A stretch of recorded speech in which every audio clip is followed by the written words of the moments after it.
تو جناب آج سے بارشوں کے نئے سلسلے کے آغاز کی پیش گوئی ہے۔ نئے سلسلے کے تحت 19 ستمبر تک بارشوں کا سلسلہ جاری رہنے کا امکان ظاہر کیا گیا ہے، اور ان بارشوں کی شدت کیا ہو سکتی ہے اور ان کے دریاؤں پر کیا اثرات مرتب ہوں گے، یہ گفتگو کی ہے ہمارے رپورٹر سہیل کیسر نے محکمہ موسمیات کے ڈپٹی ڈائریکٹر اختر محمود سے۔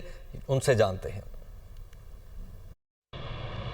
بالکل جی، آج سے بارشوں کے ایک نئے سلسلے کی پریڈکشن کی گئی ہے۔ اب یہ سلسلہ کب تک پریویل کرے گا، اس کی انٹینسٹی کیا رہ سکتی ہے، کچھ تفصیلات جانتے ہیں ڈپٹی ڈائریکٹر محکمہ موسمیات اختر محمود صاحب سے۔ بہت شکریہ سر۔ کوئی بہت زیادہ انٹینسٹی تو نہیں رہے گی اس کی؟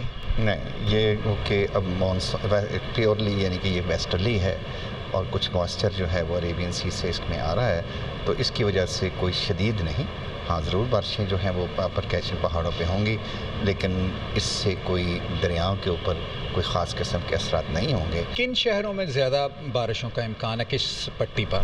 دیکھیں جی، اس کے اندر تو کے پی کا جو علاقہ ہے اس میں یہ خاص طور پر اپر کے پی کا خاص طور پر کہیں، اور اس کے بعد کشمیر کا علاقہ، گلگت بلتستان کے علاقے، اسلام آباد میں سے آپ اس کے اثرات کچھ ہو سکتے ہیں، راول پنڈی اور گجرانوالہ، لاہور میں شاید پارٹی کلاؤڈی کا ویدر جو ہے لاہور میں بھی ہو جائے۔ بہت شکریہ سر۔ بڑا بریفلی بتا رہے تھے کہ جی کوئی پریشانی کی بات نہیں ہے، ایک تو یہ سسٹم کوئی بہت زیادہ شدید نہیں ہے، دریاؤں میں پانی کے بہاؤ میں کو بہت زیادہ اثر پڑنے کا امکان نہیں ہے۔ جی